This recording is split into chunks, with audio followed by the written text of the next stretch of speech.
Before I begin this video, I do want to congratulate the Los Angeles Rams on bringing the Lombardi Trophy to Los Angeles. As a secondary Rams fan, because I lived in SoCal at the time they moved back to LA, I'm happy, and being a New York Giants fan has been painful these last 5 years, but not on Sunday when our former superstar, Odell Beckham Jr., became a Super Bowl champion, although the fact that he tore his ACL, that's also devastating, but to see the tears of joy in his eyes, to know that he was able to contribute, that put a huge smile on my face, and I know a lot of other Giants fans feel the same way. But that's not the only thing that gave me or so many other Giants fans joy. No matter what team you root for, no matter who your favorite player is, I think we can all agree on one thing. Eli Apple is a clown, and to see him get cooked in the end zone twice. Oh, before the game-winning touchdown, also the fact that he got called for a holding, which put the Rams on the 1 yard line.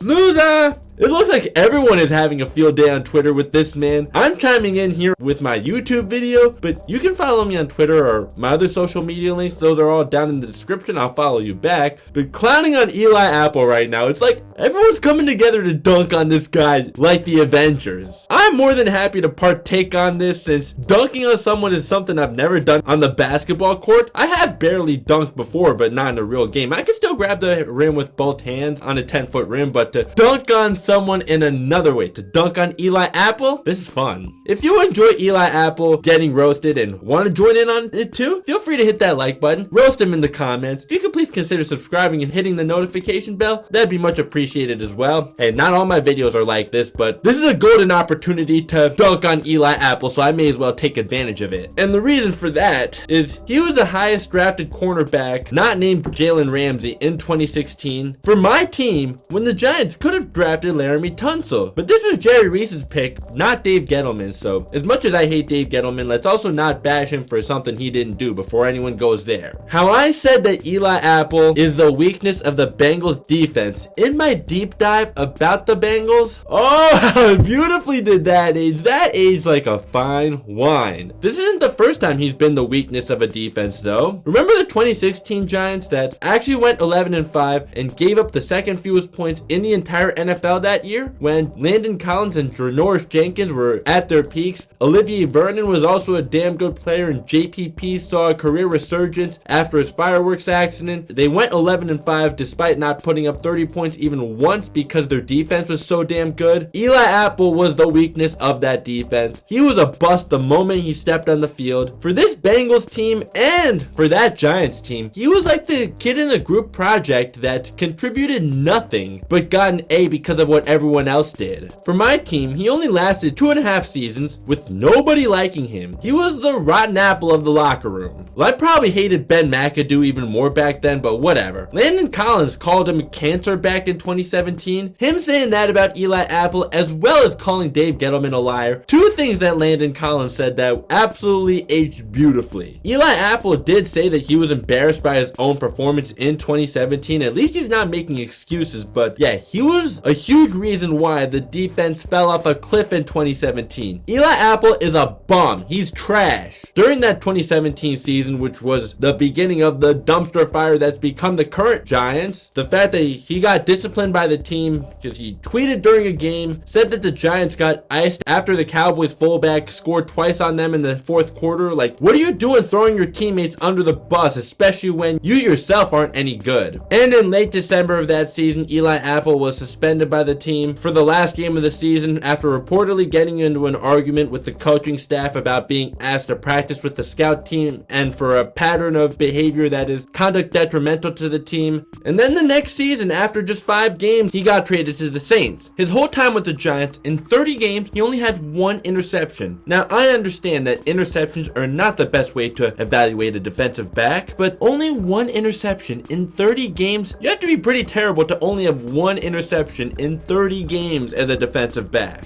Eli Apple was also the most penalized player on the team in 2017 and second most as a rookie behind Eric Flowers. He only lasted the rest of the 2018 season and the 2019 season for the Saints before ending up on the Panthers. That's his third team in 5 seasons. When you're a top 10 pick in the draft and you're on your third team in 5 seasons, yeah, that's a pretty piss poor start to your career. His tenure with the Saints, he only had 2 interceptions in 25 games. 2018, he wasn't even with the team for the whole season and still led the team in penalties, something he would do once again the following season when he was with the team the whole season. And then, after he only played 2 games for the Carolina Panthers, you end up on the Bengals the very next season. Now, you may be asking, why are you rooting for someone's demise? How would you feel when you spend all this time making videos and some of my videos don't even get 100 views? Well, maybe if Eli Apple kept his mouth shut and didn't just take random shots at us Giants fans as well as Saints fans on Twitter, just didn't want to go to war with everyone, and if he didn't get extremely petty because he made a couple nice plays, yeah, I'd leave him alone right now. But for the fact that he decided to do all that yapping and just get so full of himself, that's why I'm not just gonna forget about him now, and the fact that I'm here to dunk on him. That's what makes me so happy to see him be the scapegoat of the Super Bowl. Him and the offensive line. So, Eli Apple, yeah, I'll do it once again.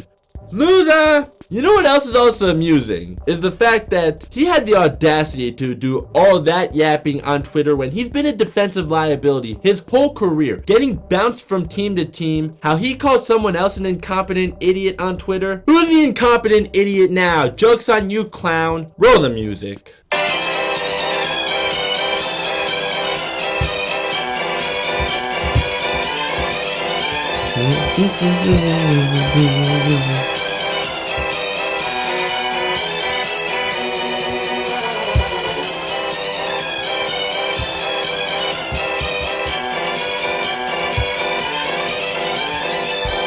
Now, of course, I did give the man credit where it was due when he did make his big plays in my deep dive about the Cincinnati Bengals. However, now all that pettiness on Twitter really came back to bite him, and oh, that put such a huge smile on my face. I loved every bit of that. Oh, and the fact that he's been very silent on social media after that. At least he didn't deactivate his social media, so I'm sure he sees everything that's coming his way now, but he's been very silent. So I think that I'd still count that as he's hiding. And I sure do not feel bad for him at all because he asked for all of this. Jalen Ramsey may have a reputation for being a huge trash talker. Sure, he didn't have a great game in the Super Bowl, although T. Higgins definitely got away with face masking him if anyone wants to complain about the officiating. Yes, that was a bad holding call on Logan Wilson, don't get me wrong, but also let's not forget T. Higgins face masked Jalen Ramsey and completely got away with it on his touchdown. Still doesn't excuse the fact that Jalen Ramsey didn't exactly have a great game in the Super Bowl, but for the most part, he very much is an elite corner. He at least backs up his talk a lot more often than not. Eli Apple, you did the exact opposite in this game, and this is what you did to yourself. You got people like me clowning on you on YouTube, or everyone on Twitter clowning on you. Now, sure, I'm not an NFL player. You got that on me. But still though, at least I'm not the one who just wants to go to war with everyone on Twitter. And I'm also not the one who's getting so full of himself just after impressing people like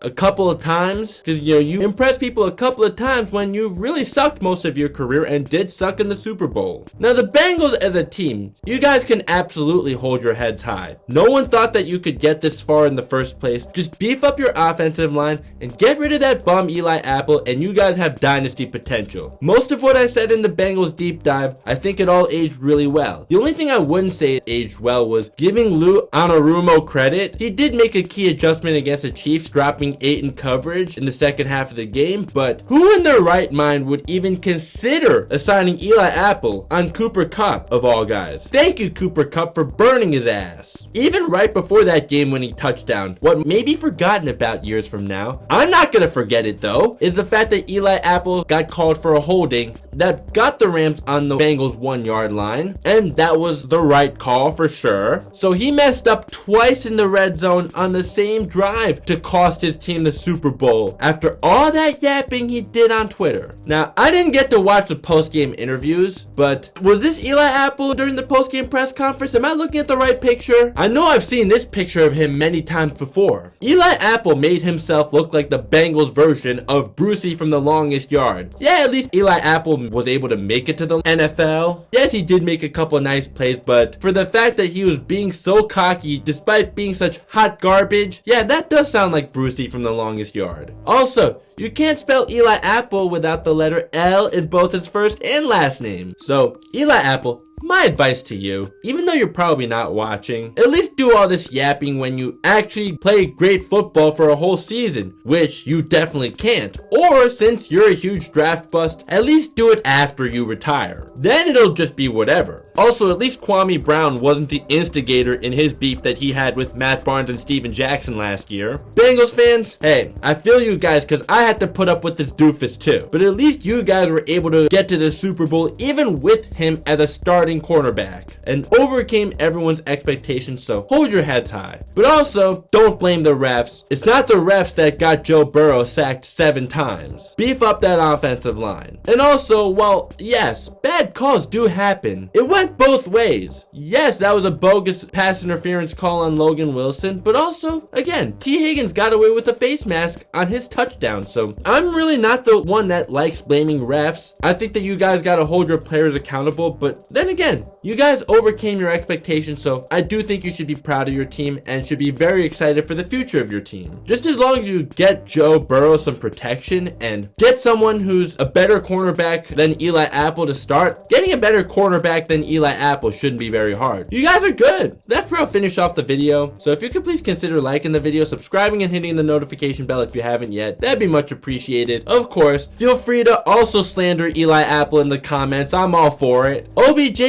once a giant, always a giant. I'm very happy for you. My man, the redemption of Odell Beckham Jr., the sequel to the rise and fall of Odell Beckham Jr., that's a video that I'm definitely going to be making, so stay tuned for that. But Eli Apple, you suck. I feel as bad for you as I do for Joe Judge getting fired. I mean, hey, Joe Judge is back on the Patriots now as an offensive assistant, so yeah, whatever about Joe Judge. If you want to click either of these videos in the end screen, I'm sure you'll enjoy one or the other. I really appreciate that, so thank you so much for watching. Hope you have a great rest of the day, and I'll see you next time. Oh, and one last time, Eli Apple, you suck. Losah!